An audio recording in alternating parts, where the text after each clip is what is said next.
Price எல்லாம் கர்த்தருடைய நாமத்துக்கு மகிமை உண்டாவதாக. எல்லாரும் எப்படி இருக்கீங்க? சந்தோஷமா இருக்கீங்களா?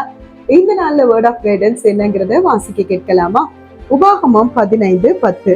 அவனுக்கு தாராளமாய் கொடுப்பாயாக, அவனுக்கு கொடுக்கும் போது உன் இருதயம் விசனப்படாதிருப்பதாக. அது நிமித்தம் உன் தேவனாகிய கர்த்தர் உன்னுடைய எல்லா கிரியைகளிலும் நீ கையிட்டு செய்யும் எல்லா காரியத்திலும் உன்னை ஆசீர்வதிப்பார் என்பதாக. எல்லாருமே பின்பகுதியை பார்க்கும்போது ரொம்ப சந்தோஷமா இருக்கும். ஆனா இந்த வாக்குத்தத்தம் நம்மளுடைய வாழ்க்கையில நிறைவேறணும்னா நம்மோடு கூட இருக்கிற எளிமையானவர்கள், தேசத்துல எளிமையானவர்கள், எளிமையான சகோதர சகோதரிகள் இல்லாம இருக்க மாட்டாங்க. அவங்களுடைய குறைச்சலுக்கு நீங்க கொடுக்கும்போது நல்ல தாராளமா கொடுக்கணும்னு ஆண்டவர் சொல்றாங்க. உங்களுக்கு தாராளமான இருதயம் இருந்துச்சுன்னா கண்டிப்பா உங்க கைகள்ல அது தெரியும்.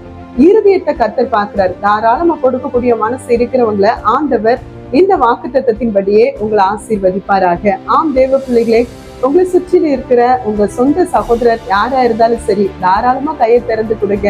கர்த்தர் தாமே உங்களை ஆசீர்வதிப்பார். God bless you.